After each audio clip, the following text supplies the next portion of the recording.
চট্টগ্রামে আইনজীবী সাইফুল ইসলাম আলিফ হত্যা মামলায় সনাতনী জাগরণ জোটের মুখপাত্র চিন্ময় কৃষ্ণ দাস ব্রহ্মচারীকে গ্রেপ্তার দেখানোর নির্দেশ দিয়েছেন আদালত। সোমবার সকালে Chattogram metropolitan magistrate S M আলাউদ্দিনের ভার্চুয়াল আদালত শুনানি শেষে এই আদেশ দেন।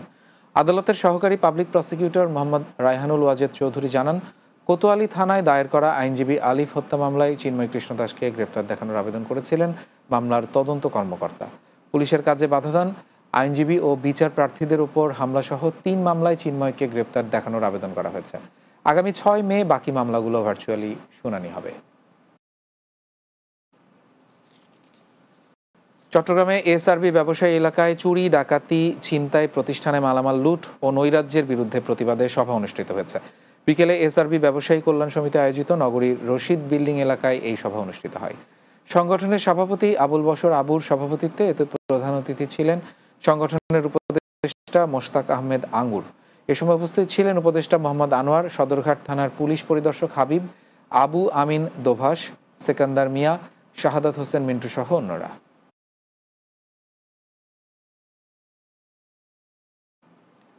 চট্টগ্রামের সীতাকুণ্ডে বিভিন্ন কোম্পানির গাড়ি সরকারি জায়গায় অবৈধভাবে পার্কিং বন্ধের দাবিতে প্রতিবাদ সভা ও মানববন্ধন অনুষ্ঠিত হয়েছে।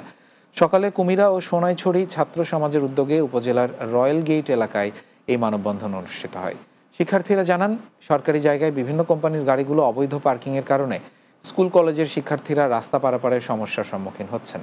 এছাড়া বেশিরভাগ সময় রাস্তায় যানজট লেগেই থাকে। এ সময় ছাত্র সমাজের প্রতিনিধি সহ এলাকায় গণ্যমান্য ব্যক্তিবর্গ উপস্থিত ছিলেন।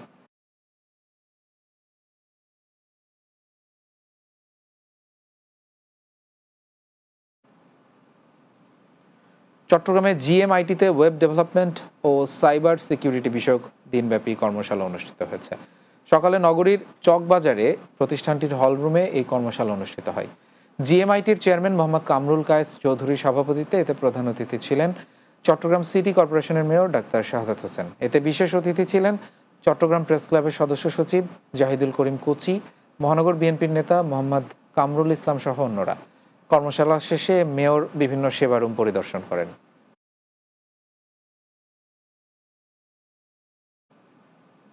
রাতের বাংলায় আরও একটা বিরতি নিচ্ছি, কিছুক্ষণ পরেই ফিরছি, আমাদের সঙ্গেই থাকুন।